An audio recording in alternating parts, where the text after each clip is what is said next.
Todos. Hoy vamos a ver el convenio concursal y concretamente cómo funciona su propuesta. La ley de concursos prevé que el concurso puede tener dos posibles caminos de salida, el convenio o la liquidación. En este momento nos vamos a centrar en una de esas dos salidas, que es el convenio concursal.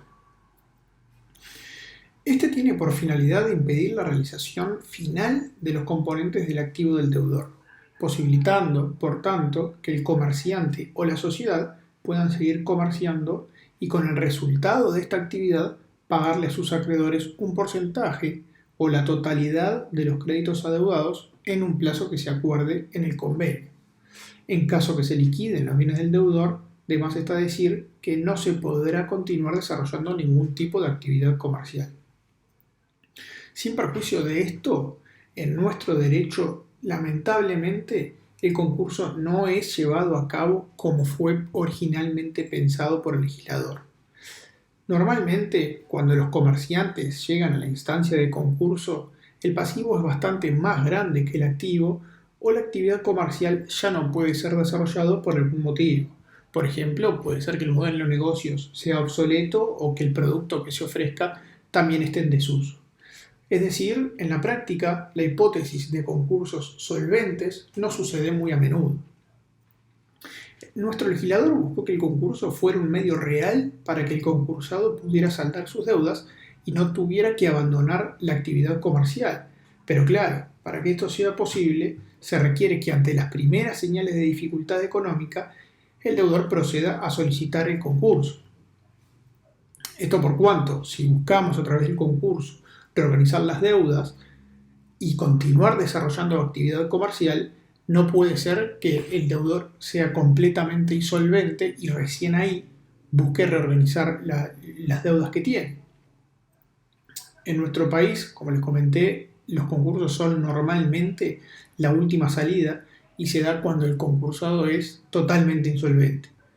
Esto básicamente es porque está mal visto entre los comerciantes el hecho de concursar. Entonces, las probabilidades de que el concurso sea exitoso, en el sentido de satisfacer a los acreedores sin necesidad de liquidar el activo del deudor y que éste pueda continuar con la actividad comercial, son bastante bajas. En otros ordenamientos, por ejemplo en Estados Unidos, el concurso sí se utiliza como algo preventivo y busca evitar la insolvencia.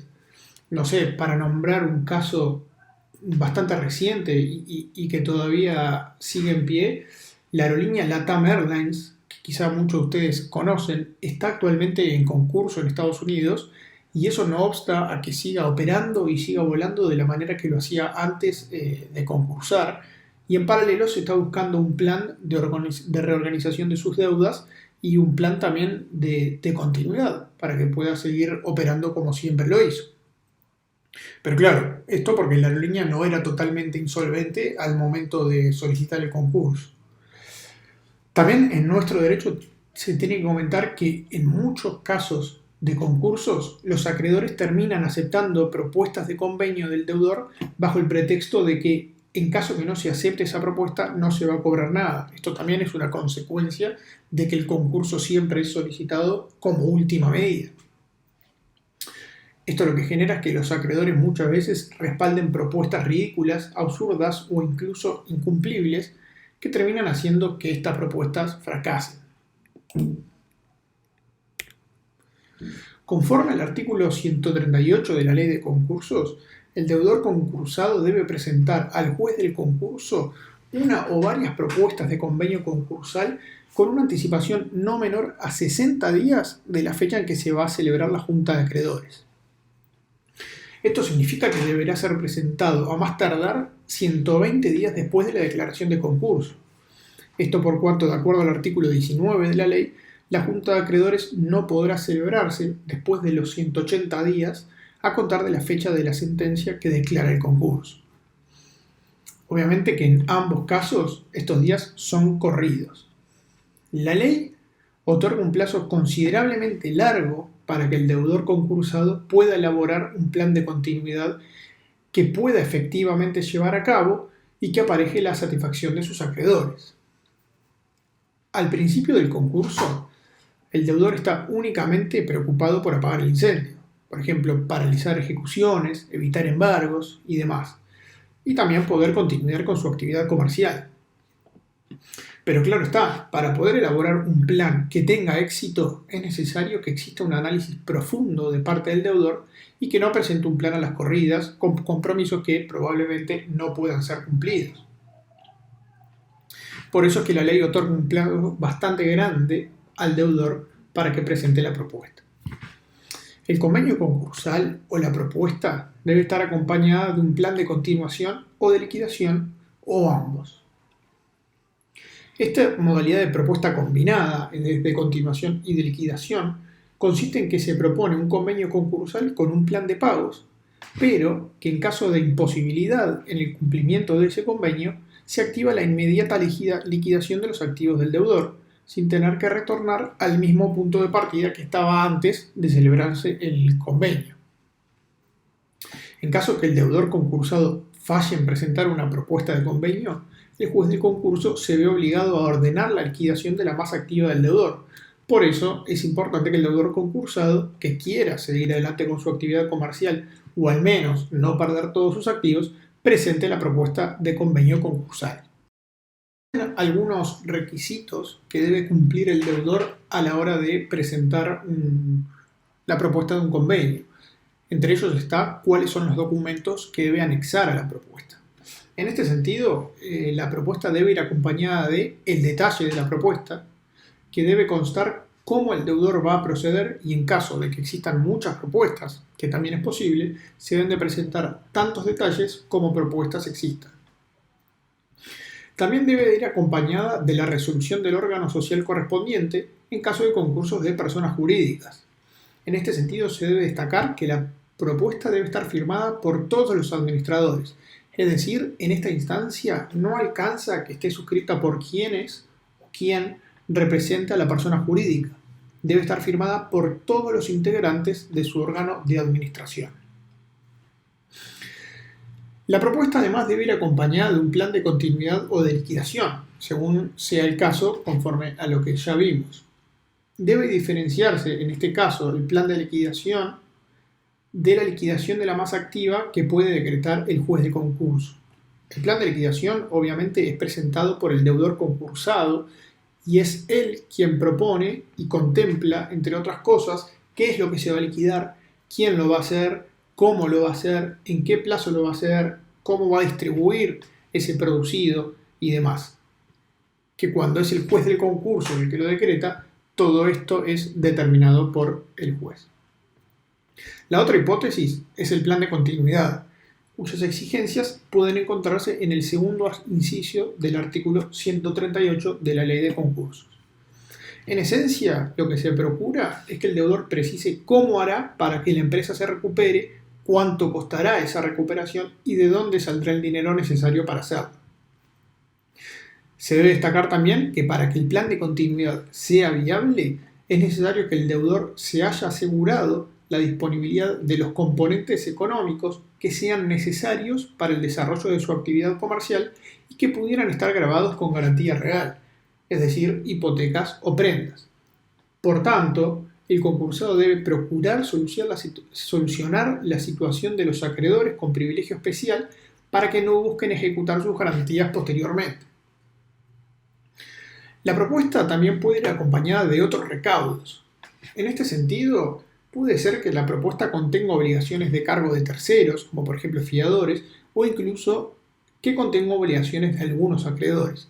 Si ese es el caso, se requiere también que la propuesta esté suscrita por todos quienes pudieran resultar obligados de ello.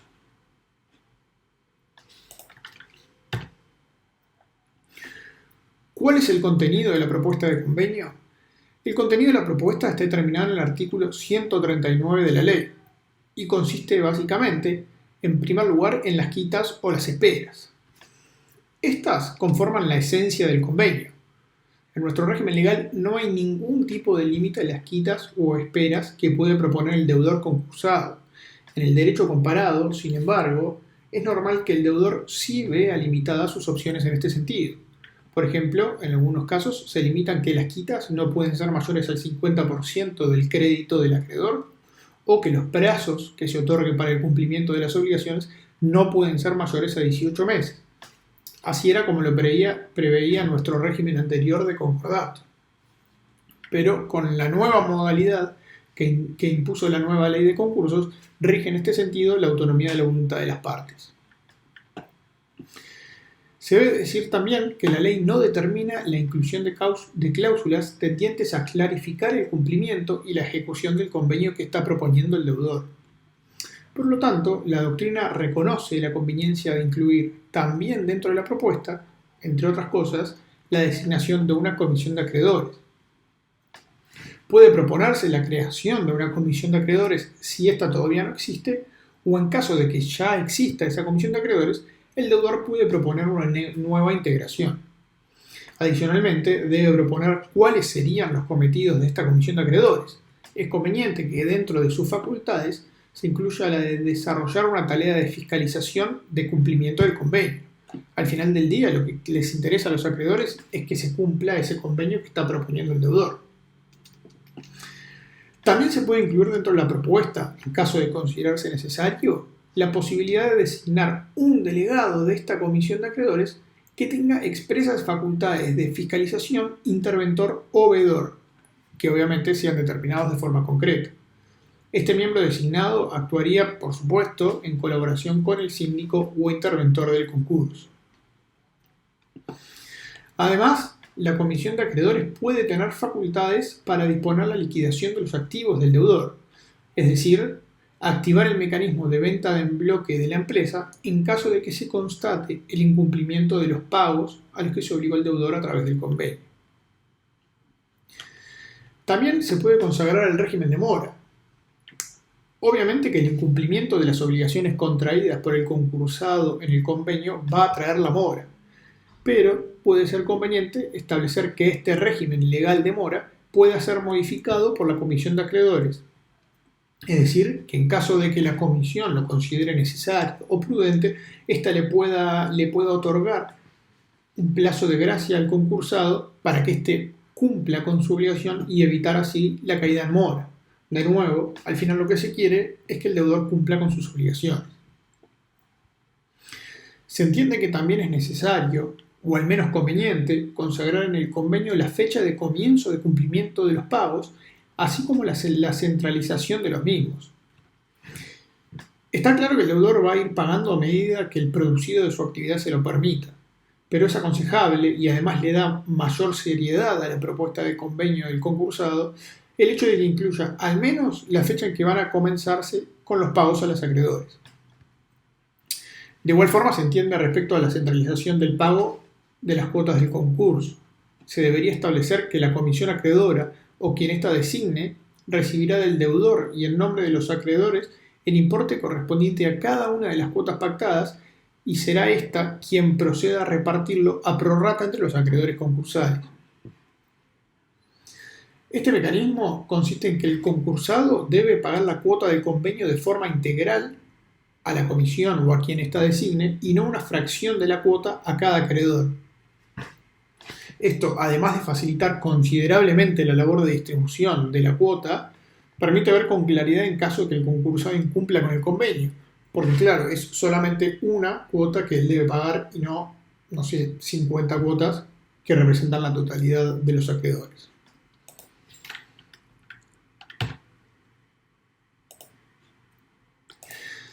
La ley de concursos también regula cuál es el contenido prohibido de la propuesta. De acuerdo al artículo 140, cualquier propuesta cuya eficacia sea sometida a cualquier clase de condición se tendrá por no presentada. Por este motivo, al tenerse por no presentada la propuesta, se activaría el mecanismo del artículo 168 en materia de liquidación de la masa activa. Se debe dejar en claro que esta prohibición no es aplicable en caso de sociedades de un mismo grupo económico, solamente cuando la condición que se imponga a la propuesta sea la aprobación judicial del convenio de una o varias sociedades del mismo grupo. Por último, debe decirse que la doctrina asimila la propuesta del convenio a una oferta de contratar y como tal el principio general es que no es posible solicitar la modificación de esta propuesta mientras que está siendo sometida a consideración de la contraparte, es decir, el colectivo de acreedores. De esta forma lo dispone el artículo 141 de la Ley de Concursos. Sin embargo, en caso que las modificaciones no alteren sustancialmente la propuesta, otorguen condiciones más favorables para todos los acreedores quirografarios o una parte de estos, y siempre y cuando se introduzcan los cambios con una anticipación no menor a 15 días a la fecha de celebración de la Junta de Acreedores, serán admisibles. Estos requisitos deben ser cumplidos de forma acumulativa. El plazo mínimo de 15 días se justifica en el hecho de que el síndico o el interventor deben realizar un informe sobre la viabilidad de la propuesta sustitutiva para poder presentar a la Junta de Acreedores. Bueno, eso es todo respecto del convenio concursal y concretamente la propuesta y el contenido del mismo.